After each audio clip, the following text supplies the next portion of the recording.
Buon pomeriggio a tutti. Mi presento intanto Stefano Miotto, direttore generale di Confindustria Veneto SIAV, con me Gabriella Bettiol, project manager di SIAV, che ha seguito la ricerca di cui che oggi vi racconteremo.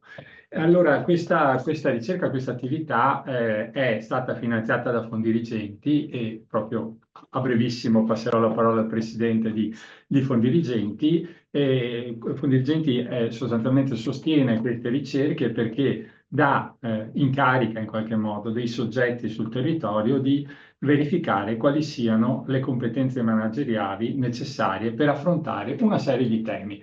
Nel nostro caso, qui in Veneto abbiamo una tradizione, dico come Confindustria Veneto, abbiamo una tradizione piuttosto lunga su queste attività. Non vi racconto tutta la storia, insomma ogni anno riusciamo più o meno a fare una pensata e a elaborare qualche ebook che poi trovate sul nostro sito, come trovate anche questo, l'ebook di oggi, lo trovate già sul nostro sito. Che cosa abbiamo voluto fare in questa occasione?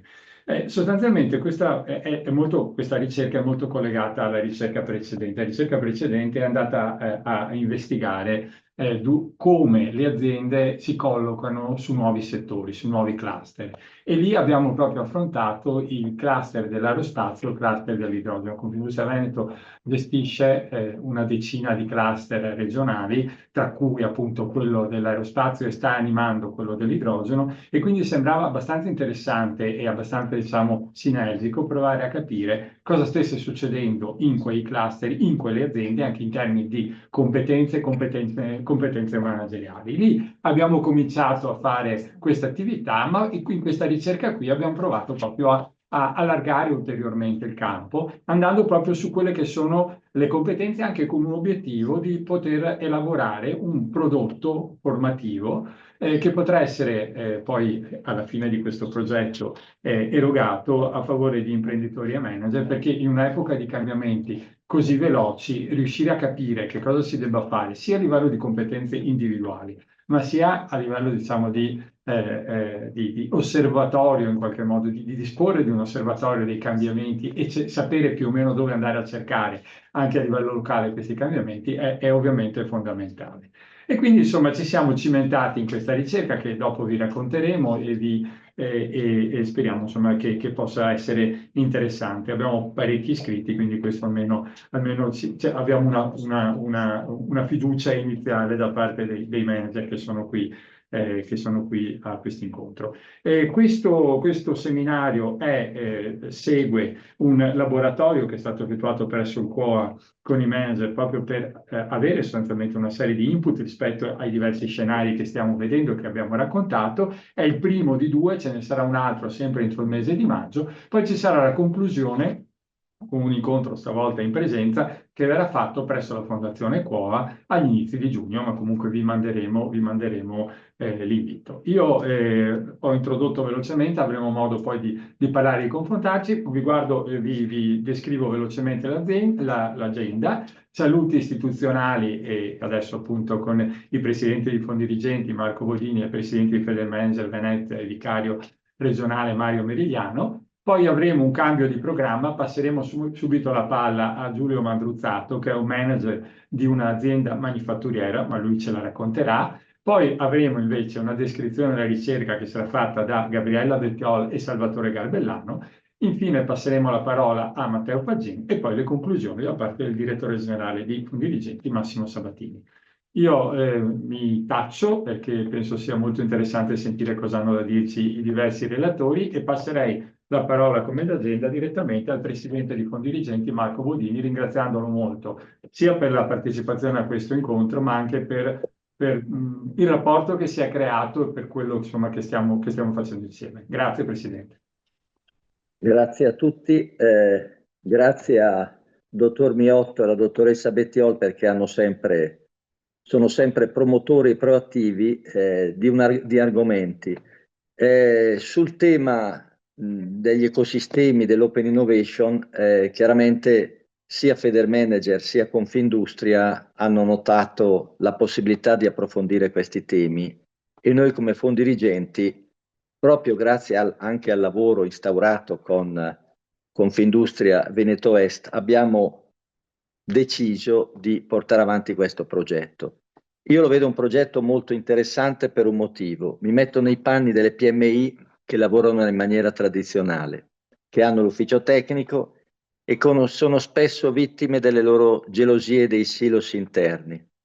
L'avere una mentalità nuova, culturale, in grado di aprirsi nell'ambito di un ecosistema, quindi in grado di gestire tutto un flusso di informazioni interne, esterne con la rete e soprattutto costruire un raccordo con i player, con i parchi scientifici, con le università, con i centri di ricerca, è una marcia in più soprattutto per quanto riguarda operare in business emergenti.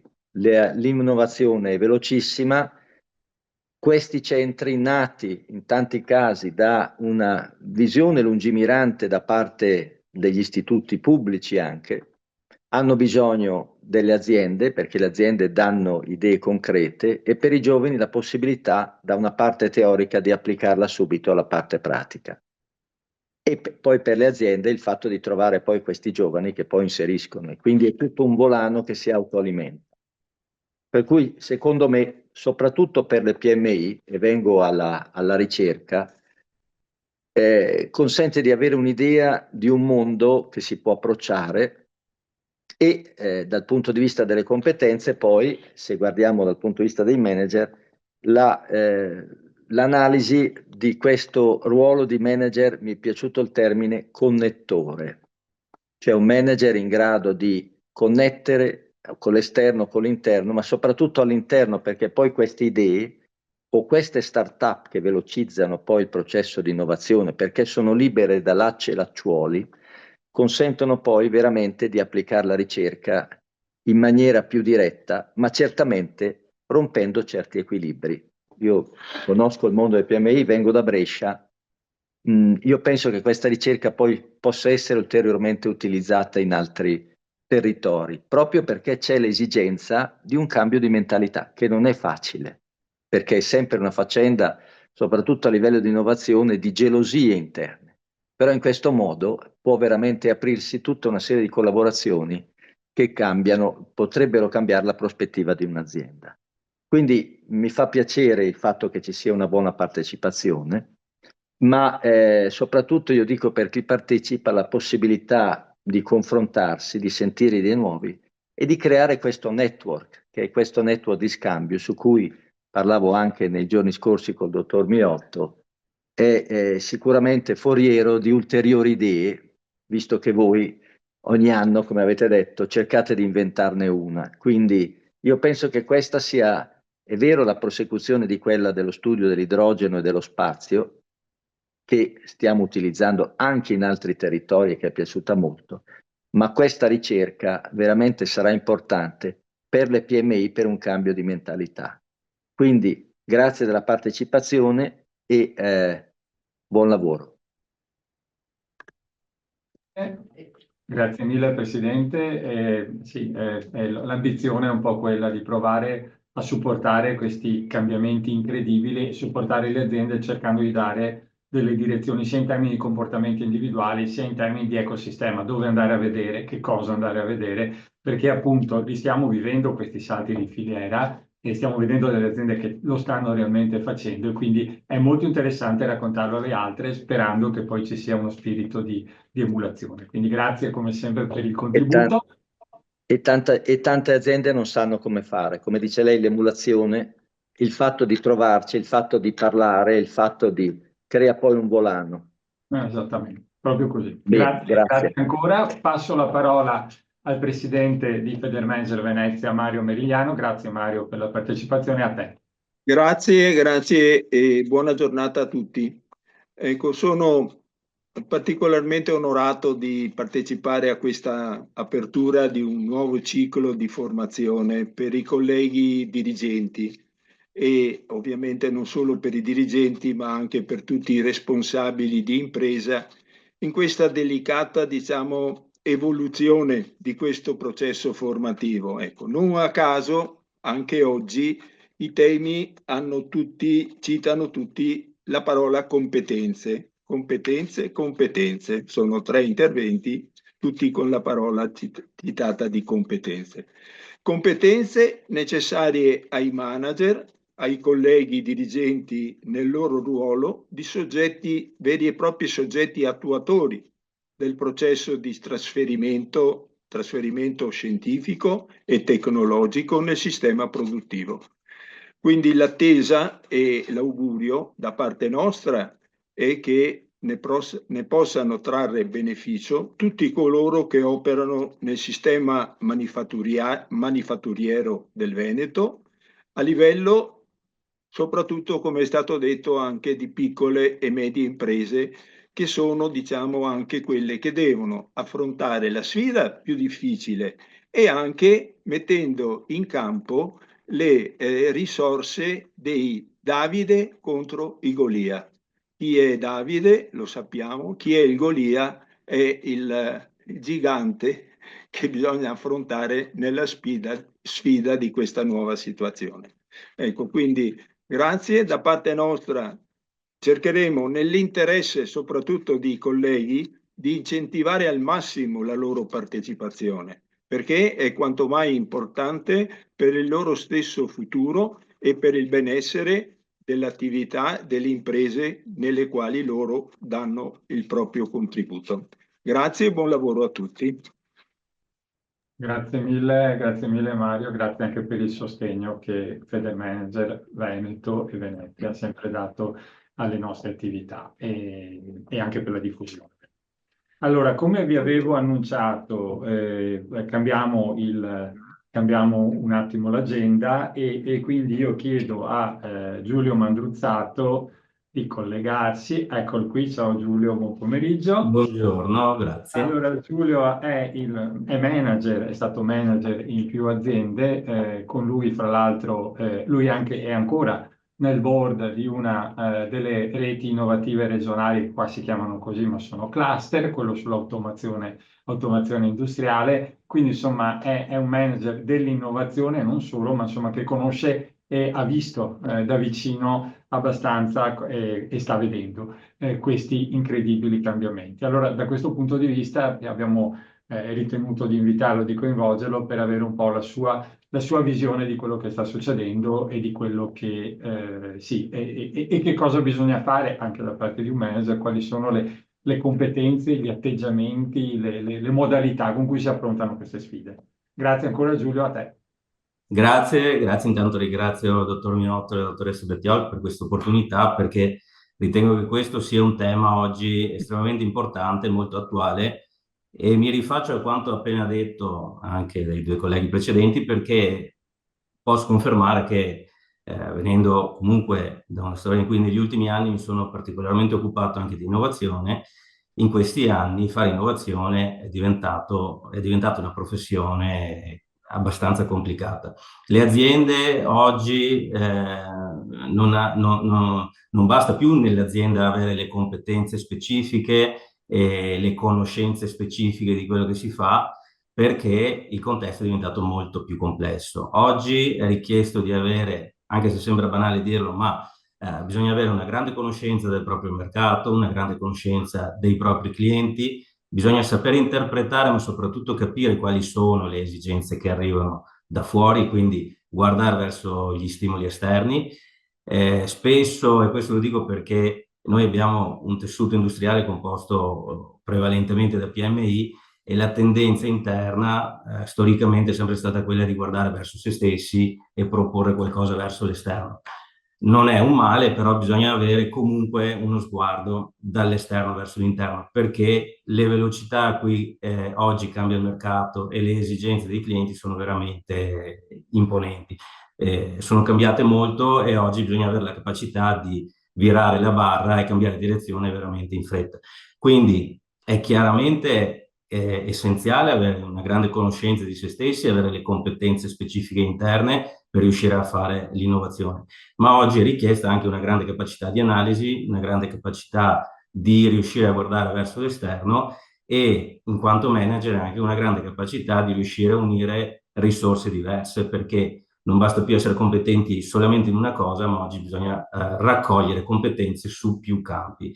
Quindi fare sistema, fare gruppo, riuscire a guidare, avere la visione e soprattutto riuscire a motivare anche i gruppi di lavoro risulta una chiave di volta fondamentale. Questo è quello che come minimo viene richiesto. All'interno di un'azienda fare innovazione poi significa anche avere una visione di medio e lungo termine consistente, quindi ci vuole una grossa dose di resilienza, perché non basta l'inventiva e la fantasia, ma bisogna avere anche grande capacità di problem solving e soprattutto essere resilienti nel medio e lungo periodo. Fare innovazione vuol dire investire tanto tempo e tante risorse con dei risultati incerti spesso, soprattutto fino alla fine, e questo implica tempo e risorse da investire per periodi anche piuttosto lunghi. È sicuramente una sfida, perché nel mondo delle PMI non sempre si è in grado di riuscire a far fronte a queste esigenze.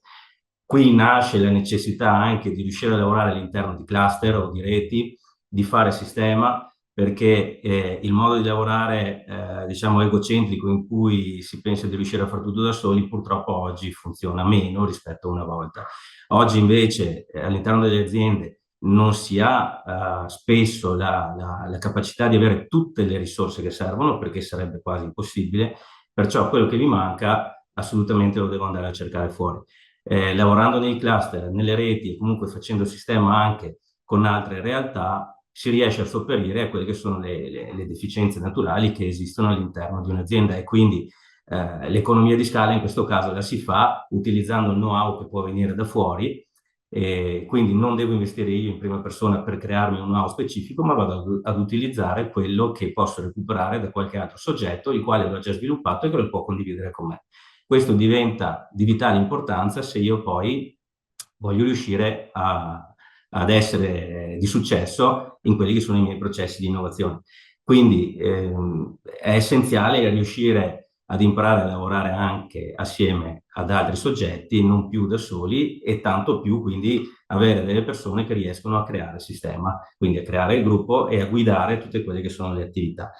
In questo giocano oggi, secondo me, perché questo è il mio parere personale, ma credo sia abbastanza condiviso, un ruolo importante anche i giovani, in quanto dobbiamo fare un cambio di mentalità, l'abbiamo detto prima, dobbiamo essere veloci e riuscire a capire in fretta anche quali sono le esigenze e i cambiamenti che arrivano dal mercato. Credo che in questo i giovani sicuramente riescono ad aiutare, perché dovrebbero avere un approccio più fresco, più veloce alle cose. Chiaramente li vorremmo tutti molto preparati, molto ben diciamo, formati anche dal punto di vista proprio della scolarizzazione, quindi io sono assolutamente pro a cercare neolaureati o comunque dei giovani che abbiano anche poca esperienza, ma che abbiano fatto un percorso formativo importante, che portino idee, che portino un po' di freschezza, anche di elasticità, ma che siano loro stessi resilienti per riuscire a portare i risultati che servono, e mi viene a dire anche curiosi ed ambiziosi, perché poi il processo di innovazione è un processo che richiede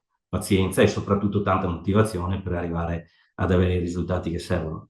In tutto questo chiaramente gioca un ruolo fondamentale anche quello che è il mondo della formazione, della formazione universitaria, delle start-up, degli spin-off, un mondo che spesso non è proprio vicinissimo alle aziende, nel senso che purtroppo corrono su due binari diversi e spesso sono divergenti, perché il mondo accademico magari risulta essere molto più legato a questioni teoriche, mentre le aziende sono estremamente pragmatiche.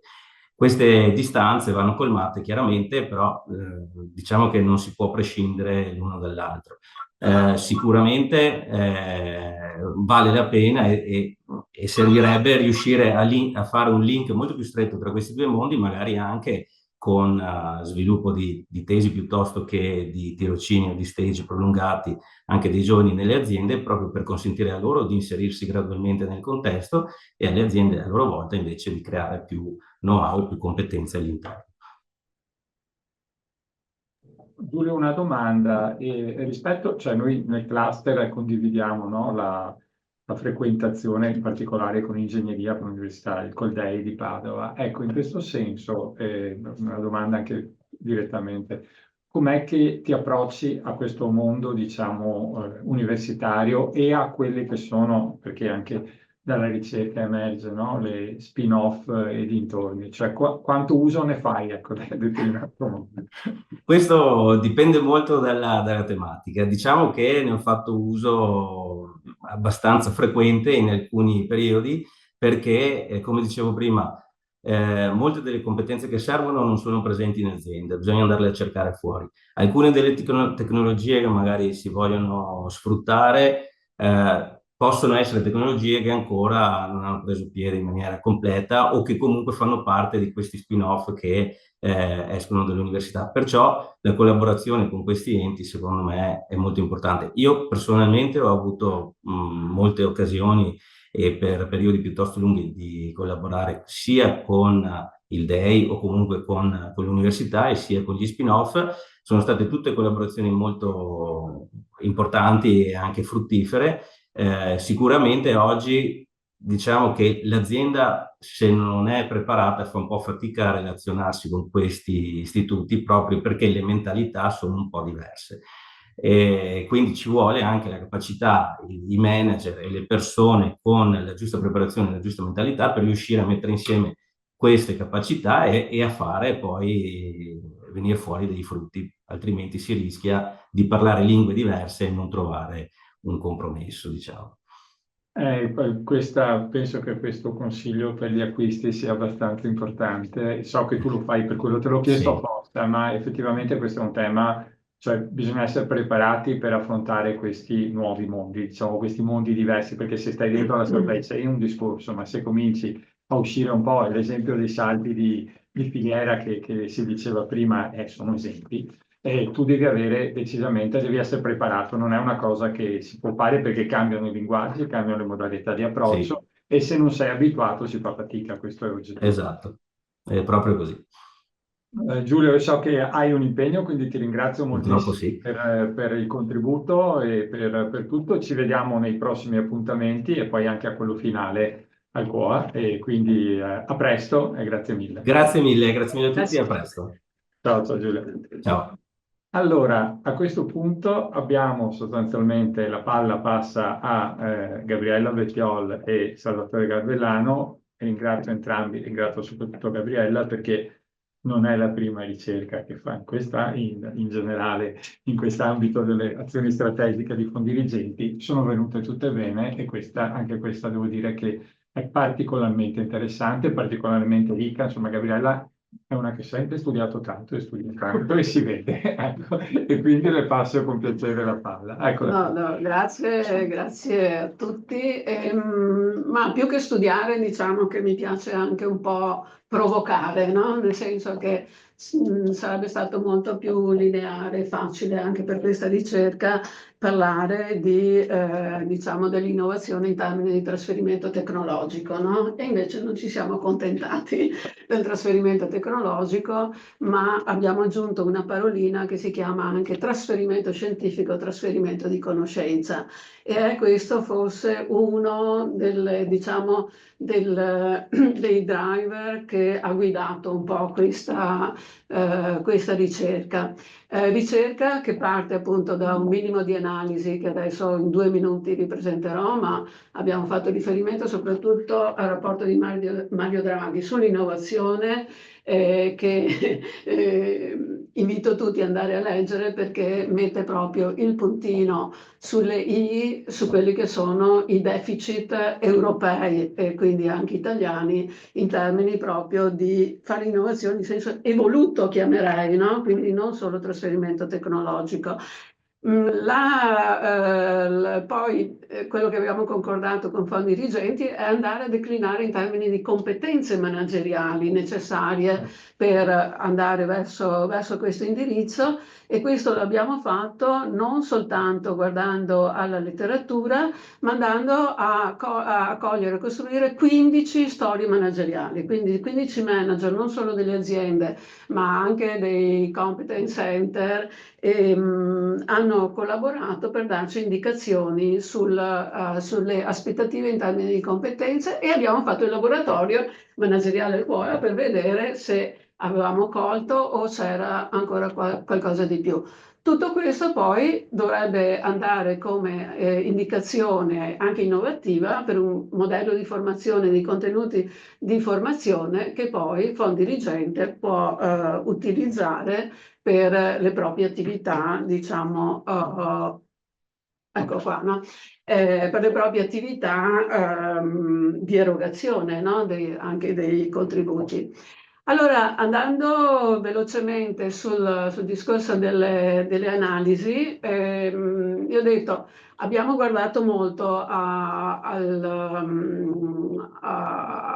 rapporto di Matteo Draghi sulla competitività perché a mio avviso, ma non solo a mio avviso, ha messo i puntini sulle i su quelli che è il deficit europeo rispetto appunto a altri macro sistemi quali quelli statunitensi e cinesi. E lui dice che ci sono delle debolezze lungo il ciclo di vita dell'innovazione perché è troppo lungo, cioè se guardiamo anche i sistemi americani sono molto più veloci, no? Da andare dall'università verso poi la fattibilità e l'implementazione dell'innovazione nelle aziende. In Europa e in Italia, figuriamoci, abbiamo un ciclo troppo lungo. La frammentazione poi dei supporti pubblici, non ne parliamo, è inefficiente e quindi c'è bisogno di appunto puntare su delle competenze che siano maggiormente capaci di sia dal lato appunto dei provider, quindi delle università, dei centri di trasferimento, eccetera, sia dal lato delle aziende per riuscire a velocizzare questo discorso del trasferimento e renderlo soprattutto efficace nelle imprese, quindi che diventi poi un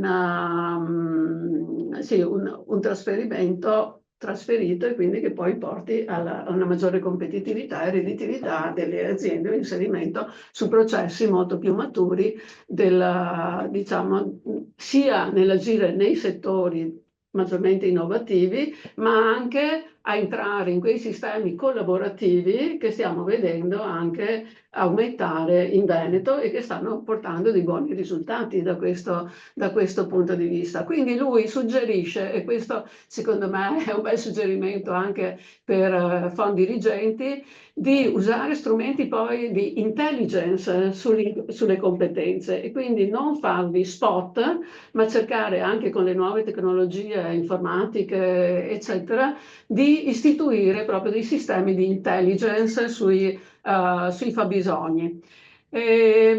Sui talenti sappiamo, no? Sono sottoutilizzati o comunque soprattutto in Italia abbiamo un grande problema, no? Anche di utilizzo di quelli che ci sono. E quindi tutte queste, diciamo, un po' debolezze o comunque sfide da dover andare ad affrontare avvengono in un momento di grande turbolenza. Qui non entro nel merito perché insomma ci sono gli studi e i bollettini del Centro Studi Confindustria che ogni giorno aggiornano su queste grandi tematiche, queste grandi problematiche che stanno avvenendo a livello geopolitico e che stanno influenzando notevolmente le nuove catene globali del valore e anche ovviamente della nostra Fondazione Nord-Est. E il Veneto, allora il Veneto, sì, noi siamo bravi come sempre a lavorare tanto, no?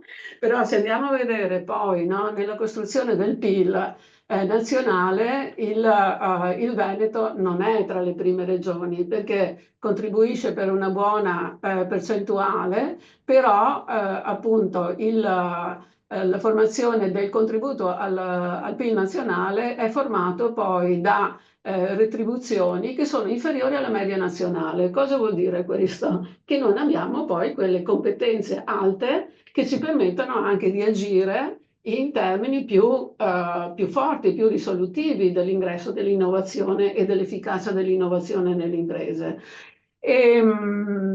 Come poi Resilienza siamo stati bravi perché abbiamo superato rapidamente insomma, la parte periodo del Covid, però sugli investimenti in ricerca e innovazione, vedete, abbiamo uno scarso 1,2, a volte 1,3, però non va bene, nel senso che la media europea supera il 2% e quindi insomma c'è molto, molto da fare. E questo perché? Perché c'è sempre la questione dimensionale.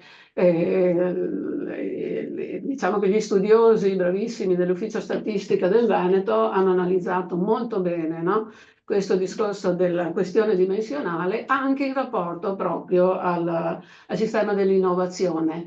Allora, come fare, no? Nel senso che la puntualizzazione nostra, ma poi lo spiegherà meglio il professor Gabellano, è stata quella di andare a vedere come riuscire anche attraverso l'inserimento, comunque il poter dare supporto a nuove competenze all'interno e non solo, no, all'interno delle aziende, ma anche negli spin-off e nelle start-up innovative. Ecco, questa cosa però noi abbiamo voluto un po' focalizzarla, no? E quindi dire, ma in fondo il rapporto, diciamo, università-impresa, quando parlavamo dei grandi professori universitari con le nostre PMI, sappiamo che non è stato, diciamo, non ha prodotto diciamo, quei risultati anche attesi per vari motivi, adesso non entro, no? Quindi più che guardare al grande professore universitario, eccetera, abbiamo guardato ai due sistemi, quelli delle start-up innovative e soprattutto però agli spin-off. Perché agli spin-off? Perché se le start-up possono essere costituite da chiunque in pratica che abbia certe competenze, gli spin-off invece sono di gestione a cui la responsabilità è dell'università, quindi sono una branchia, diciamo così, dell'università. Però sono poche, nel senso che all'interno di un ecosistema, no, che è stato descritto così anche dall'Ufficio Statistico della Regione Veneto, dove abbiamo 4 università, 4 parchi tecnologici, 15 Digital Innovation Center, di più dei Fab Lab, dei laboratori invece per i certificati, e poi soprattutto 21, no? Non so, adesso sono stanno 22, diventando sono 22, quasi sono 23, 22, quasi credo. 23. Sì, dove stanno succedendo invece le cose più interessanti dal mio punto di vista, anche nell'avvicinamento di questi due mondi qua. Cosa succede? Che dal lato delle... Ecco, io non ho guardato tanto alle start-up perché sappiamo che hanno anche ritmi, no, di nascita e di mortalità piuttosto forti. Ho guardato invece più in profondità agli spin-off. E cosa si scopre? Si scopre che sono solo 132. Allora, 132 spin-off, il cui un buon 70% lavora soprattutto per il settore medicale, amministrazioni pubbliche, trasversalità sulle tecnologie. Quello che rimane proprio di diretto interesse, no, per la manifattura avanzata è pochino, nel senso che io poi sono andata a vedere in profondità le 61 degli 80 spin-off dell'Università di Padova, perché diciamo come offerta è quella più vicina anche ai fabbisogni delle imprese. E se andiamo a vedere, purtroppo solo 24 spin-off nell'ambito diciamo, dell'Università di Padova hanno poi una diretta connessione con il trasferimento di quello che abbiamo chiamato dall'inizio, sia di conoscenza scientifica, poi penso che qualcun altro richiamerà questo concetto, ma anche di trasferimento tecnologico. Quindi vedete che c'è un lavoro, diciamo, anche diciamo, di comunicazione, secondo me, dei numeri, no? Da fare, perché si sia consapevoli che se vogliamo andare in quelle direttive, in quella direzione che auspicava Mario Draghi, c'è un bel lavoro da fare. Io passerei la parola al professor Gabellano, Eccolo qui. e poi se ci sono approfondimenti sono qua.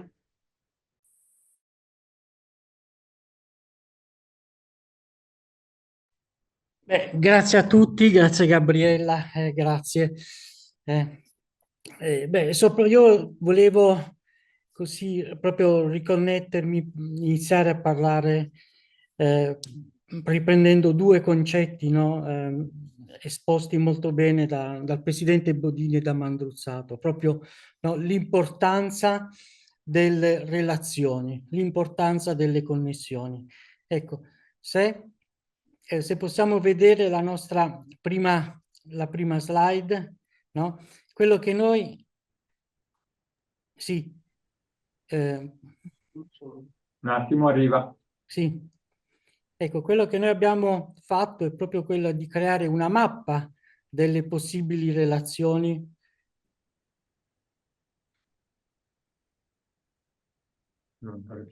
Ecco, quella successiva.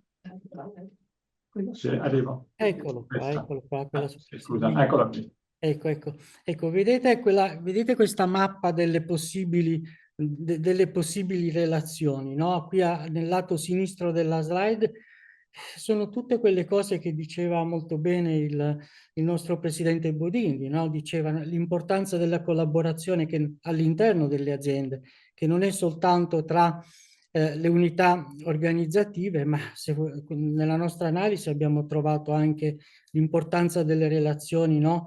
Tra giovani, tra le diverse generazioni, le relazioni tra management e imprenditori, no?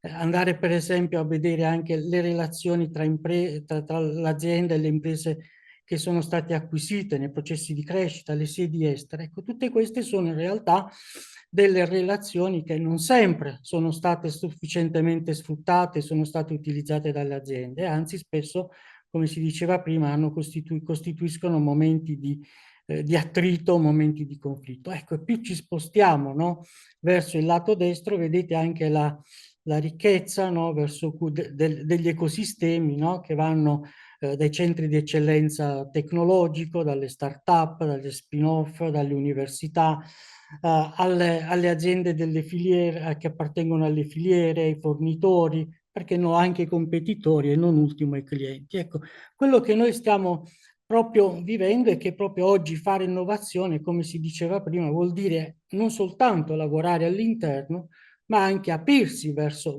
l'esterno. E l'esterno vuol dire proprio andare a collaborare con tutti quei soggetti che sono stati, che sono presenti, che abbiamo mappato in questa slide. Allora che cosa succede? Se andiamo nella slide successiva, allora in questo nuovo contesto, possiamo spostare? Ecco, in questo nuovo contesto stanno emergendo delle nuove figure manageriali.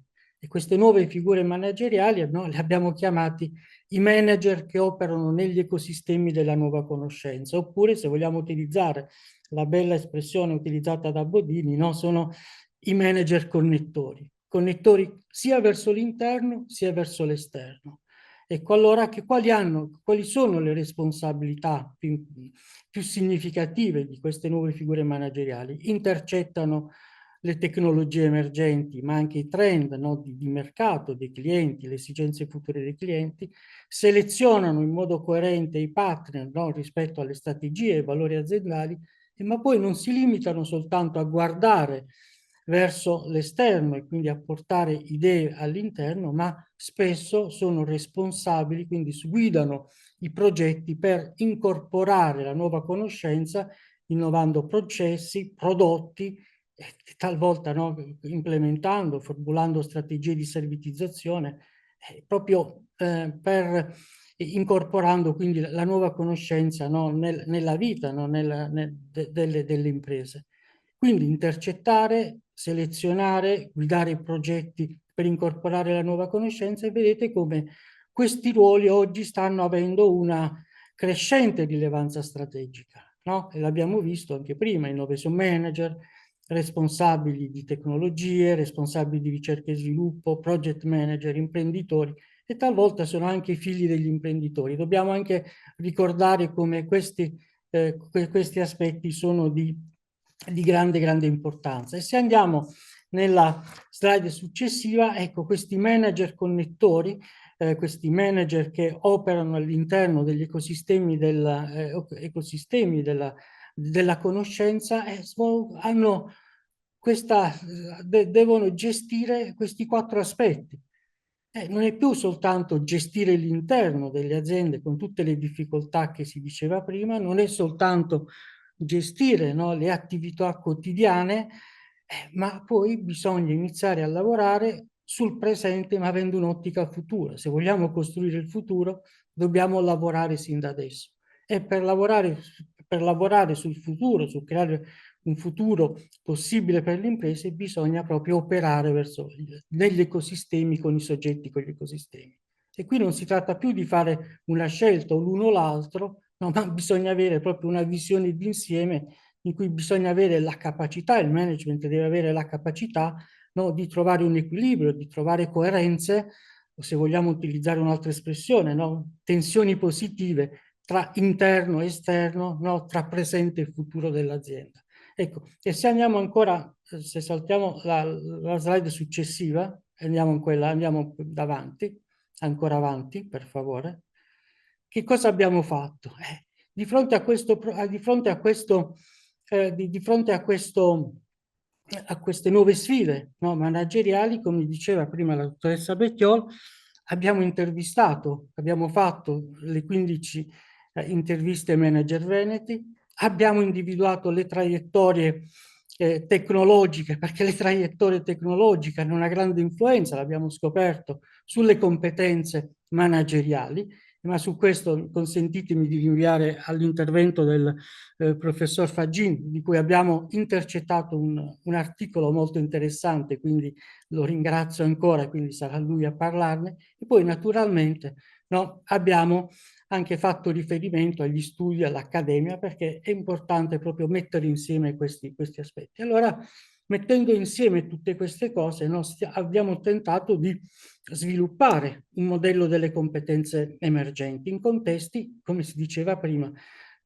con contesti competitivi sempre più complessi ed incerti. Ecco, allora, che cosa abbiamo visto? Se andiamo nella slide successiva, in tutte queste nostre attività abbiamo visto che in realtà, no, i nostri manager e poi anche, ripeto, anche gli aspetti di evoluzione tecnologica e anche gli studi accademici ci dicono che oggi è necessario avere un approccio olistico. Avere un approccio olistico. Tanto più si parla oggi di tecnologie, tanto più dobbiamo parlare di persone nella loro interezza, no? Ecco, allora che loro ci hanno detto, no? Bisogna avere delle nuove competenze relazionali, bisogna lavorare su se stessi, quindi nuove capacità, nuove qualità personali, bisogna sviluppare, no, le competenze cognitive e poi bisogna mettere a terra, no, tutte questi aspetti. Allora le competenze gestionali, non so, il project management per esempio, operative, è proprio perché oggi siamo di fronte a due aspetti, no, di base e di fondo, no? Sono le competenze, le nuove competenze, le nuove skill digitali che si portano insieme, no, le competenze etiche. Allora vedete come, come mettere ordine, no, di fronte a tante competenze, ad una diversificazione di competenze appunto gestionali, manageriali, cognitive, etiche e così via. Ecco, abbiamo creato questo modello, se possiamo girare la pagina, eccolo qua. Ecco, abbiamo messo insieme no, questo sistema che ci consente di mettere ordine, no, a tutte le competenze che sono emerse. Abbiamo individuato due assi, no, lavorare per il presente verso il futuro e dall'altra, no, quello orizzontale, no, che ci dice il livello, il grado di apertura verso i soggetti degli ecosistemi. No? E vedete come questo modello ci consente di individuare quattro ruoli, no? quattro nuovi ruoli manageriali. Andiamo avanti sulla slide successiva, ancora quell'altra, superiamo. Eccolo qui, vedete come abbiamo individuato questi quattro ruoli. Sono gli innovatori, no? In alto a sinistra, a destra abbiamo i pionieri gli implementer, no? I realizzatori, gli esecutori, e poi sono i competitori. Ecco, qui nel primo quadrante abbiamo quelle aziende che insieme, oltre ad avere le attività, le risorse di ricerca e sviluppo interno, iniziano ad aprirsi verso la collaborazione per un trasferimento tecnologico, quindi iniziano ad acquisire, no, le conoscenze che sono presenti negli ecosistemi, e più, come dire, quelle ancora più avanti, no? Qui andiamo verso destra, sono i pionieri che lavorano con, implementano, formulano le strategie di open innovation, si aprono verso i nuovi centri di ricerca, co-creano nuova conoscenza da utilizzare nel medio-lungo termine. Però, come dicevamo prima, non basta soltanto lavorare per il futuro, poi anche qui, e qui c'è la logica di lavorare anche qui in modo coordinato con una regia, bisogna anche lavorare per i processi, avere processi snelli, avere la capacità di migliorare continuamente i processi operativi, i processi gestionali, bisogna avere le metodologie snelle, le metodologie agili, proprio per implementare in modo rapido, no, la nuova conoscenza. E qui ancora, no, la nuova, no, qui a destra, no, abbiamo più le competenze di quelle che appunto di prodotto, dove, no, bisogna avere la capacità di sviluppare nuovi prodotti, la capacità di ideare, anche qui di innovare il modo in cui si fa innovazione di prodotto. Pensate per esempio al design thinking, no? E naturalmente anche avere la capacità di avere quei margini necessari che consentono poi di avere le risorse disponibili per innovare. E tutto questo è possibile proprio quando si ha la capacità di gestire relazioni e connessioni sia all'interno che all'esterno. Ecco, se andiamo ancora nella slide successiva, questa è la visione d'insieme,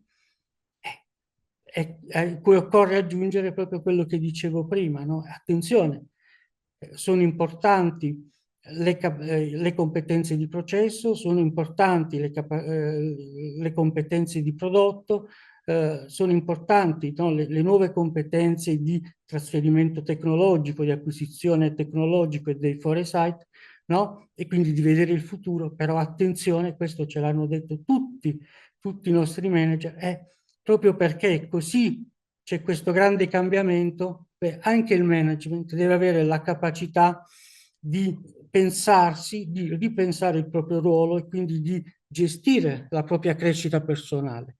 E quando si ha quello che viene definito self-management, quando si cresce dal punto di vista professionale, ecco, diventa più semplice, no?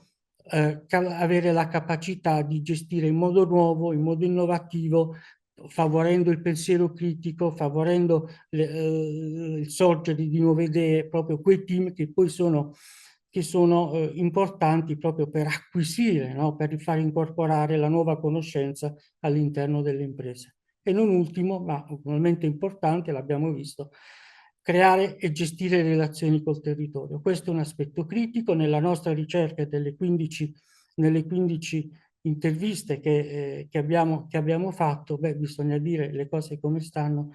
Già la dottoressa Bettiol diceva della criticità dei rapporti tra le imprese e le università, ma c'è un'ulteriore criticità che veramente è stata sottolineata da tutti. In molti casi, no, le relazioni tra pubblica amministrazione e imprese spesso diventano un fattore di attrito e quindi di rallentamento dello sviluppo. Ecco, questo è il nostro sistema. Poi per chi è interessato potrà vedere tutta la diversa declinazione delle competenze. Ecco, la logica è quella di avere cluster di competenze, perché oggi fare innovazione richiede questo approccio sistemico, questo approccio olistico.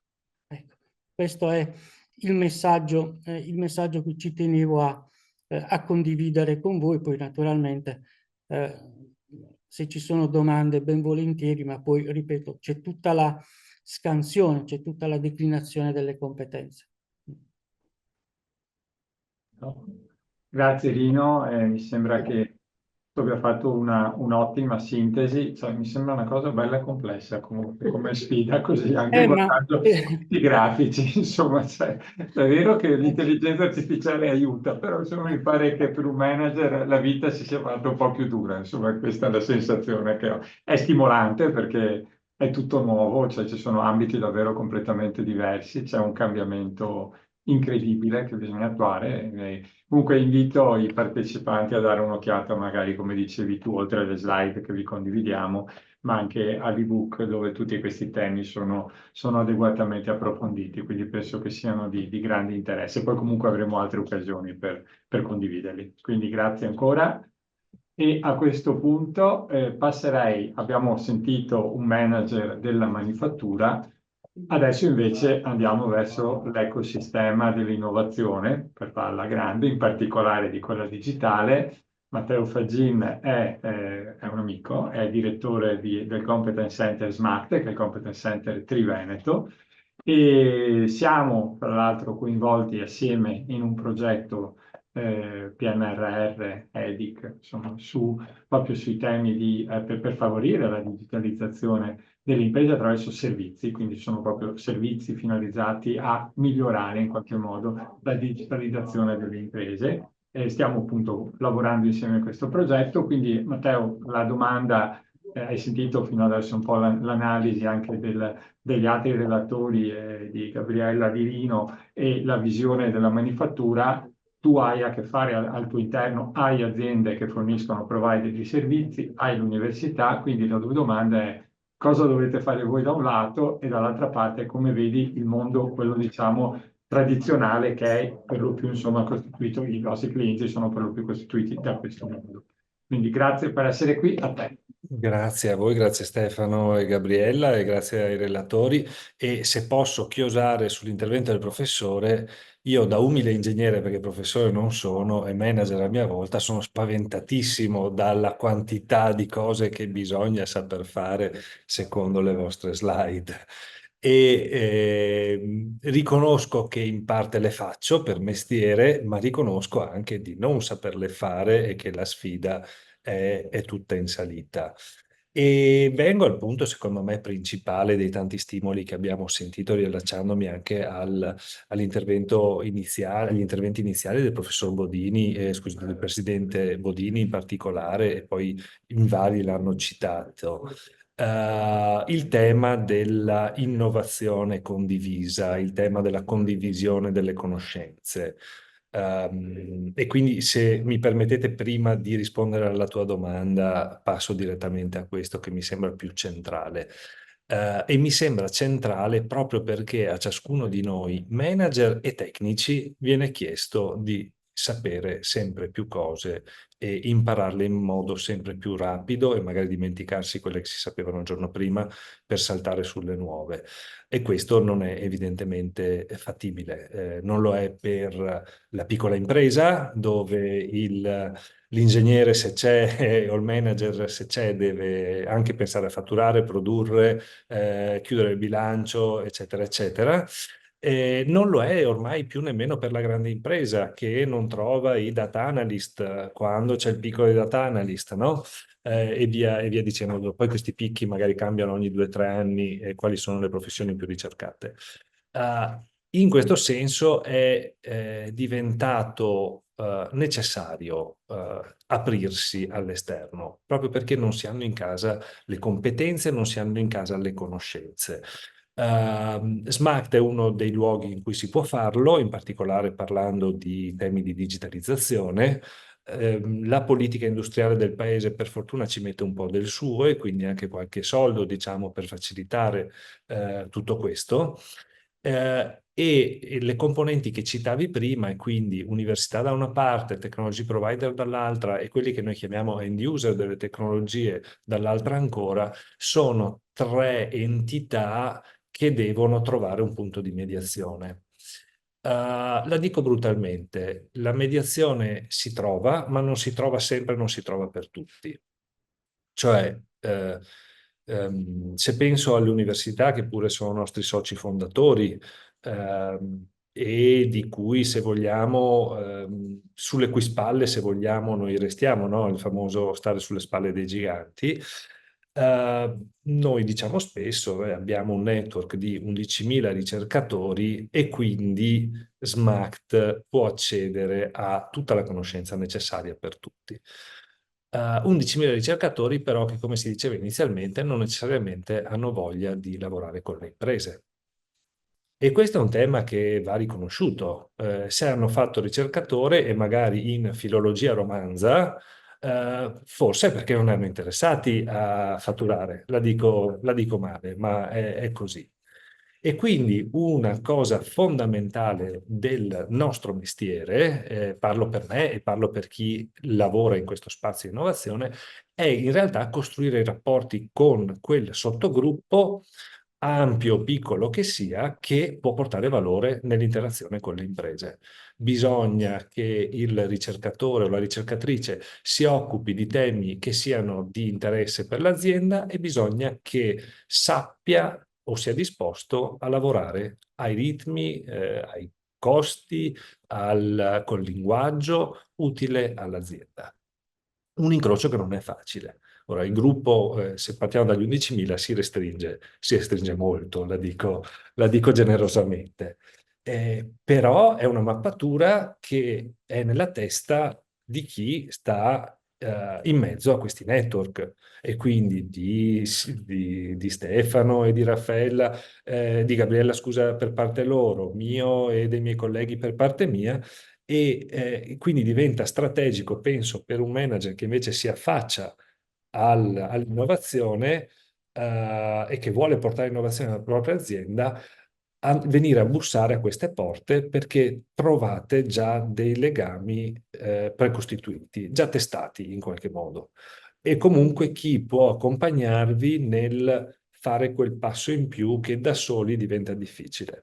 La dico in un altro modo: spesso le aziende che lavorano con l'università lo fanno perché il direttore R&D si è laureato col tal professore e allora lavora con quel professore, gli affida poi incarichi di consulenza o di ricerca commissionata, piuttosto che poi ne conosce altri in maniera discreta nel tempo. Non necessariamente quel professore sa fare tutto quello che occorre a quell'azienda, e quindi rivolgersi a questi network di open innovation, se vogliamo chiamarli così, aiuta a eliminare un po' di frizioni, diciamo, al trovare le migliori competenze. Il tema delle spin-off, mi ha fatto particolarmente piacere vedere quella slide, è un altro tema interessante perché è una interpretazione, se vogliamo, di quello che dicevo sopra. C'è un sottogruppo ancora più piccolo di ricercatori e professori che non solo sanno lavorare con le aziende, ma hanno voglia di fare azienda, hanno voglia di fare impresa, e ci riescono. Mi faceva piacere vedere che di quella slide probabilmente metà sono anche in SMACT, no? Sono spin-off, occupandosi di digitalizzazione, sono anche tra i technology provider di SMACT. Quindi le spin-off sono sicuramente molto interessanti, così come altri fornitori di competenze a mercato fuori dall'università, che appunto hanno accumulato competenze tecniche specifiche su temi rilevanti e di interesse in questa fase. E perché sono importanti? Perché non tutte le nostre imprese possono, vogliono, devono fare ricerca in senso stretto. Molte delle nostre imprese, penso soprattutto alle piccole e alle medie, hanno bisogno di fare innovazione, che è una cosa un po' diversa. Vuol dire portare contenuti tecnologici e scientifici già noti in altri ambiti nel proprio ambito. Adesso la dico male. Per fare questo è inutile andare dai professori, perché i professori si annoiano a rifare le stesse cose più di una volta e mezza. È più utile andare da chi invece lo fa per mestiere: consulenti, produttori di software, system integrator, eccetera. Anche qui avere una mappatura di chi fa cosa non è banalissimo. I dati di un'altra ricerca che abbiamo svolto con Intesa San Paolo ci dicono chiaramente chi è che porta le tecnologie nella tua azienda. La risposta è il technology provider, la reinterpreto, il miglior venditore che è entrato in azienda il mese scorso. Perché se cerco un CRM, dipende chi è il più bravo venditore che passa in quella fase a vendermi un CRM. Poi è il CRM giusto per me? Boh. No, rischio di dover adattare l'azienda al software anziché il contrario. Allora, anche qui, appunto, avere una mappa, avere una serie di rapporti prestabiliti è un fattore facilitante.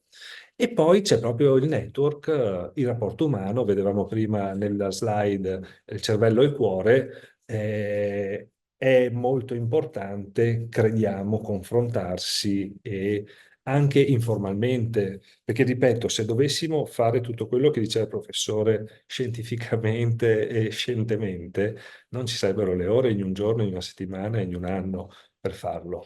Quindi una scorciatoia è quella di costruire legami con altre persone di valore, siano esse fornitori, competitor in senso, cioè altri end user, magari in altri settori industriali, magari nello stesso settore industriale, appunto le RIR sono una significativa esperienza in questo senso, quindi una serie di aziende nella medesima filiera che collaborano, ciascuna ovviamente cercando di gestire la propria proprietà intellettuale, il proprio know-how, senza svelarlo ai competitor, però in qualche modo si trovano allineati nel portare avanti alcune iniziative. Allora non ci devo mettere la testa solo io con la mia impresa, ce la possono mettere in tanti, ce la possiamo mettere assieme. In chiusura forse, ma poi resto disponibile, secondo me è molto bello nella ricerca e nel vostro approccio il parlare poco di technology transfer e parlare molto di trasferimento di conoscenze e competenze, nel senso che technology transfer classico vuol dire compro il brevetto o faccio il progetto con l'università.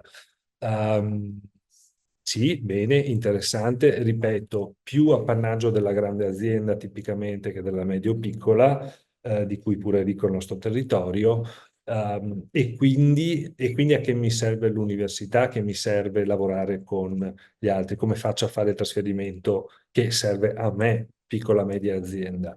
Beh, il trasferimento vuol dire anche fare formazione al personale esistente interno all'azienda e si parlava prima di apprendimento da adulti come un driver molto importante. Io spesso quando vado in aziende, chiedo all'imprenditore quanti anni ha il tuo magazziniere.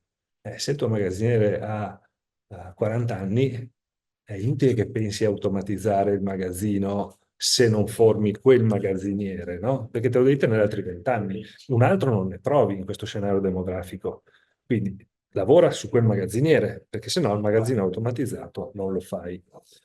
E questo è vero, adesso l'esempio è un po' sciocco se vogliamo, però è vero su tutti i ruoli aziendali. È l'azienda stessa che deve evolvere attraverso l'evoluzione delle competenze del proprio personale.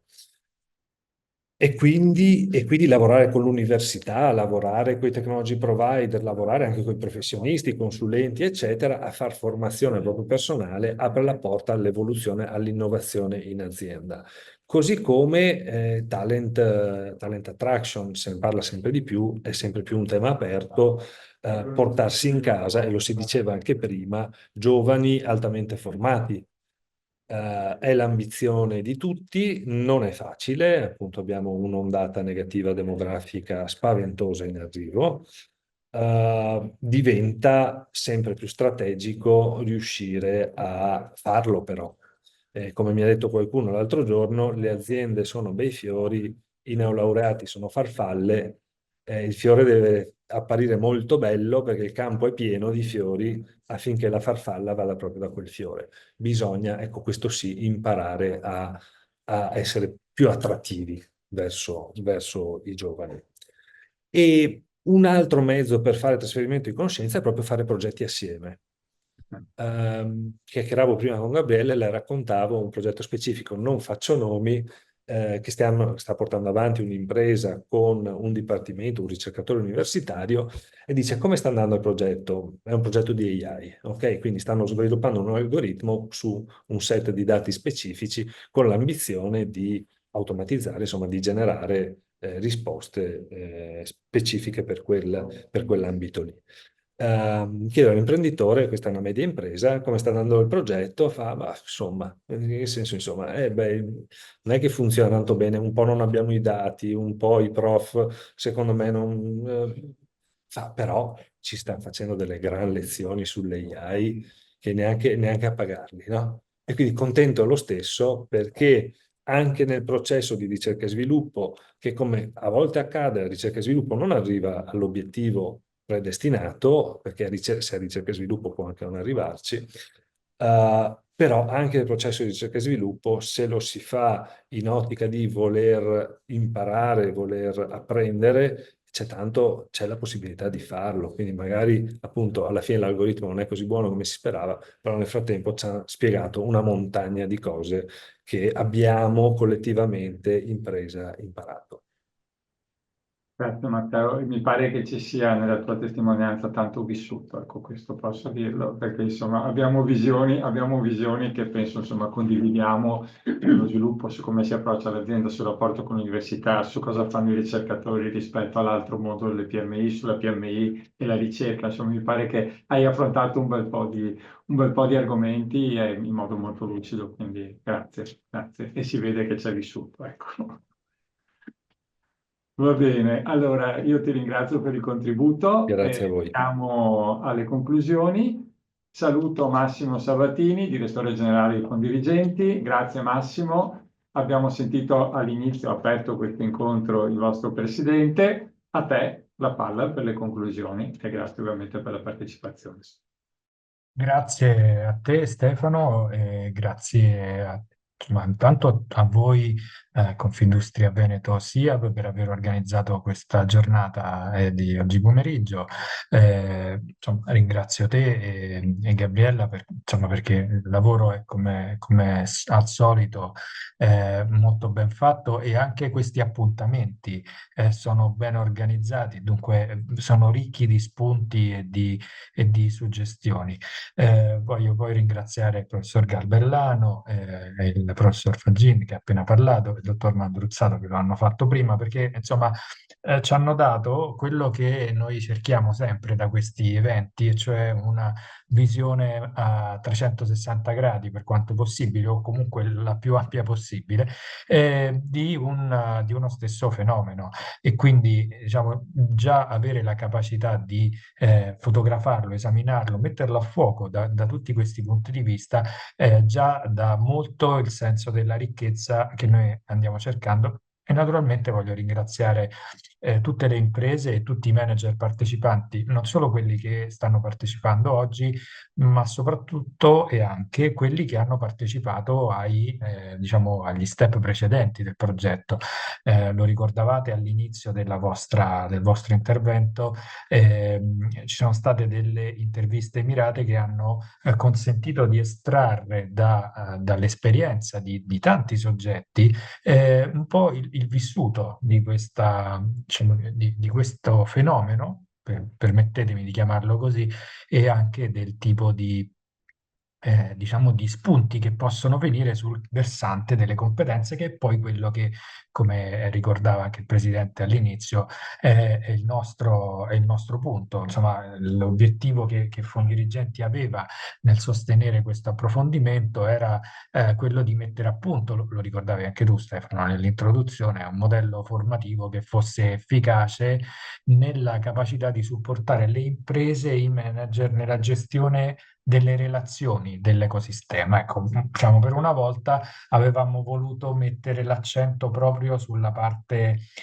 personale. Questa era un po' una suggestione che con Gabriele era venuta fuori al termine diciamo, di uno degli ultimi lavori che abbiamo fatto insieme, e quindi diciamo, questo è il motivo per cui questo progetto nasce con questo obiettivo, perché questo è il focus per Fondirigenti. Noi diciamo, tiriamo fuori indicazioni che per noi sono preziosissime da questi progetti, perché ci consentono non solo di modellizzare delle figure e diciamo, dei set di competenze manageriali che poi rimangono a disposizione di tutti, ma in qualche modo ci aiutano anche a fare meglio il nostro lavoro di finanziatori della formazione dei dirigenti.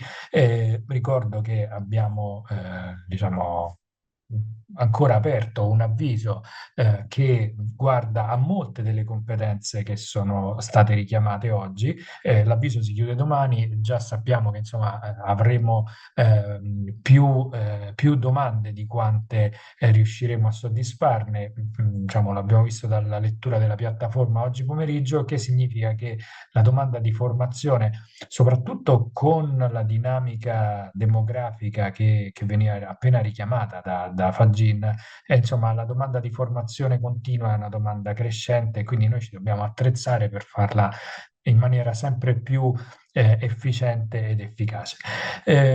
Dicevo, è complicato tirare delle conclusioni da un dibattito così ricco, insomma, da una presentazione anche così complessa, come giustamente ricordavi tu, come quella che ci ha fatto il professor Garbellano.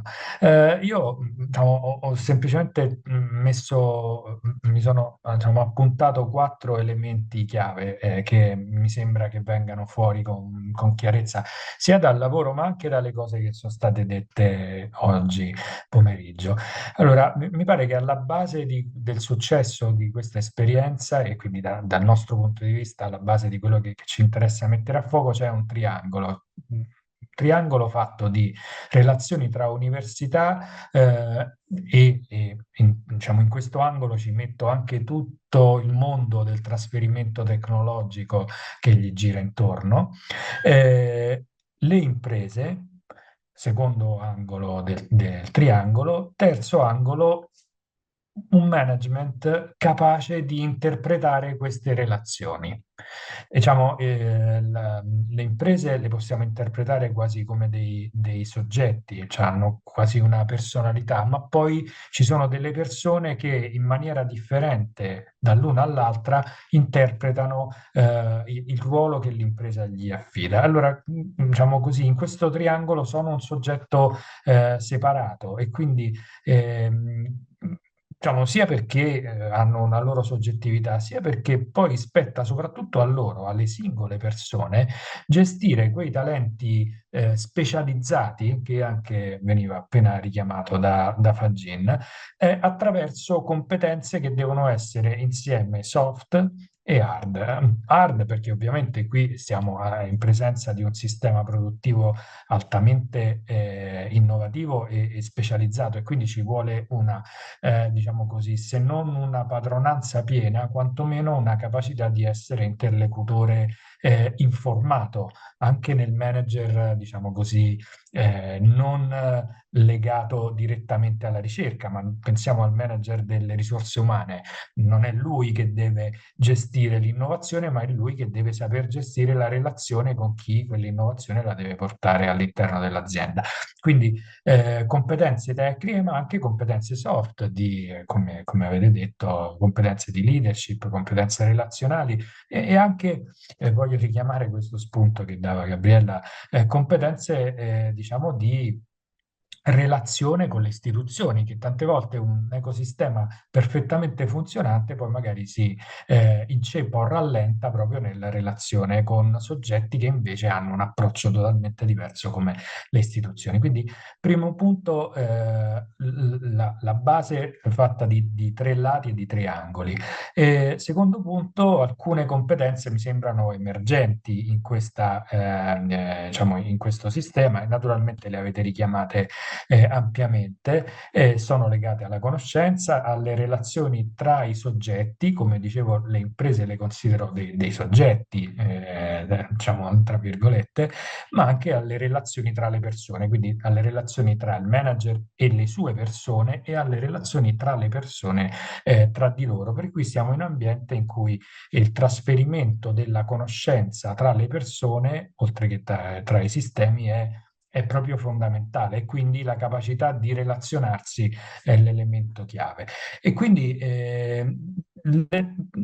diciamo, in questo senso l'elemento chiave che insomma, è stato richiamato più volte e mi piace ricordarlo è la visione sistemica. Qui diciamo, bisogna saper fare un po' tutto, questa sembrerebbe l'indicazione che viene anche da quelle, diciamo, da quei grafici che ci sono stati presentati, magari raggruppandoli, come dicevi tu, Stefano, per cluster di competenze, ma diciamo, ci vuole davvero una gran visione sistemica per poter interpretare un ruolo di motore di innovazione in un ambito come questo.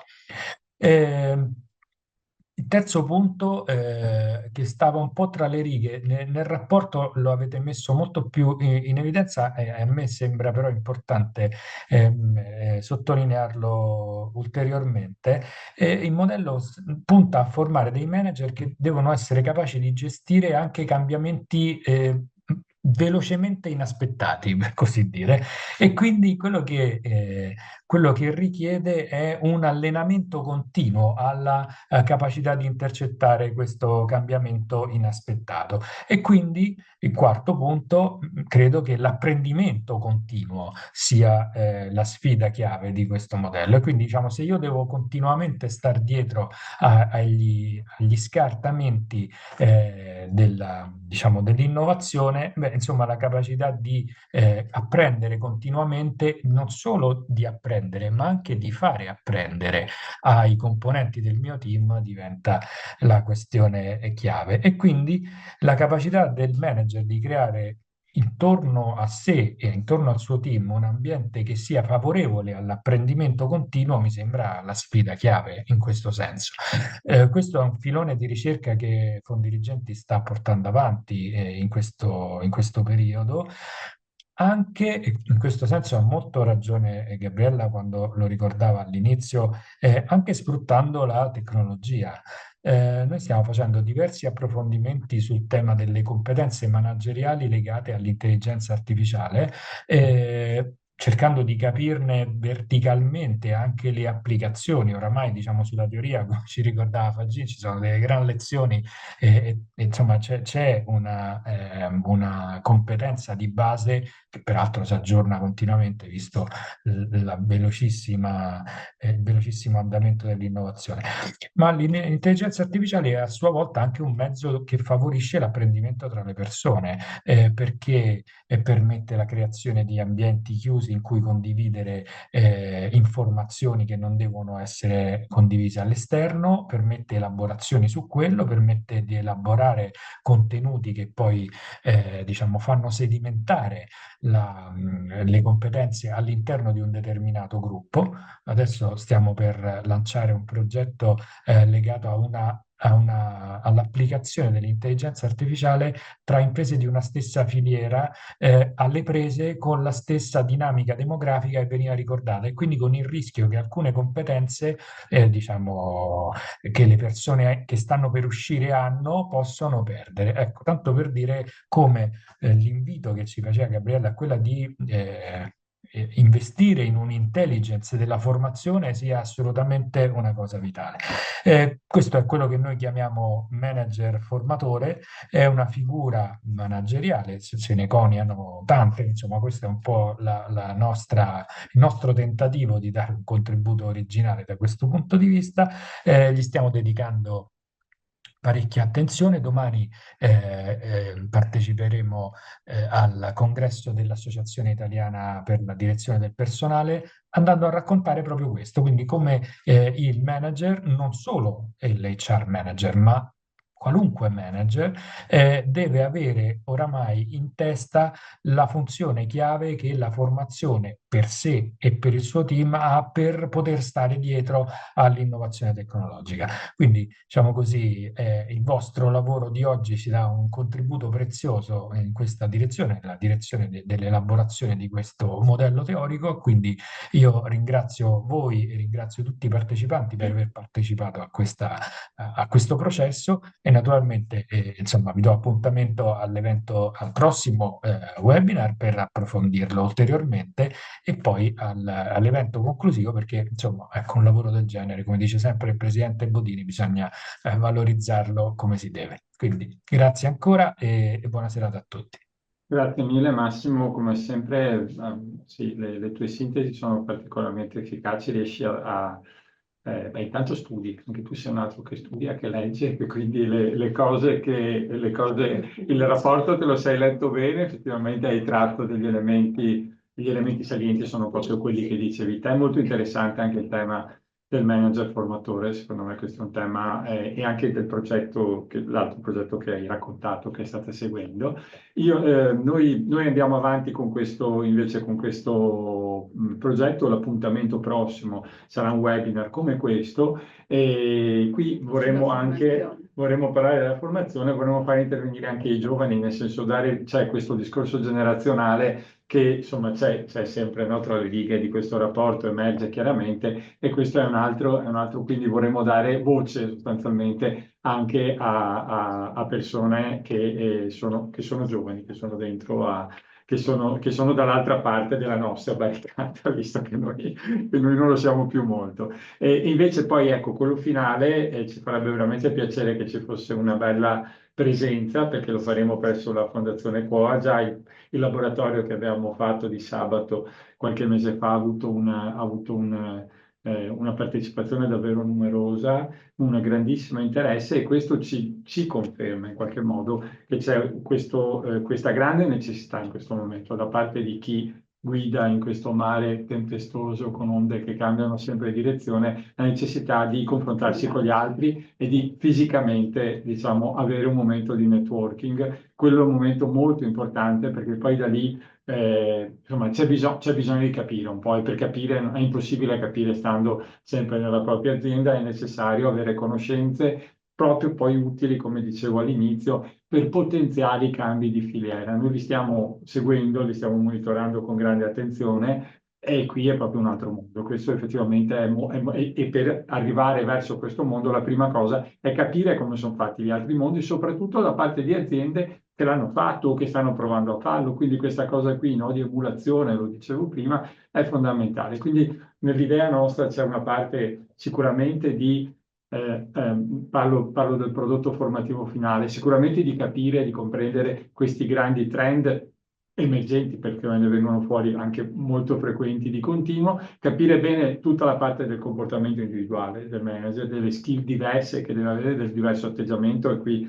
Lino è un maestro, di fatto c'è stato quel modello complesso, però poi di portarli, l'idea nostra è poi portarli nei luoghi, nelle aziende dove sta avvenendo questo salto di filiera, e lì fare la spiegazione soprattutto di cosa sta facendo, come ha fatto l'azienda, cosa sta facendo, ma poi farli incontrare, perché è un momento in cui bisogna entrare proprio nel merito delle cose. Per farlo non possiamo portarli alla Apple, dobbiamo portarli in quelli che in questo territorio, nei nostri territori, riescono in qualche modo ad attuare praticamente questo cambiamento. Quindi l'idea che abbiamo in testa è un po' questa, ma insomma avremo modo di riparlarne nel prossimo webinar, ma soprattutto poi nell'evento finale.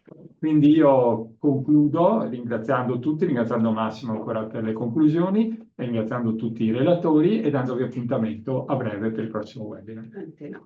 Grazie 29 maggio, giusto? 29. Grazie mille. Buona Grazie. serata. Arrivederci a tutti.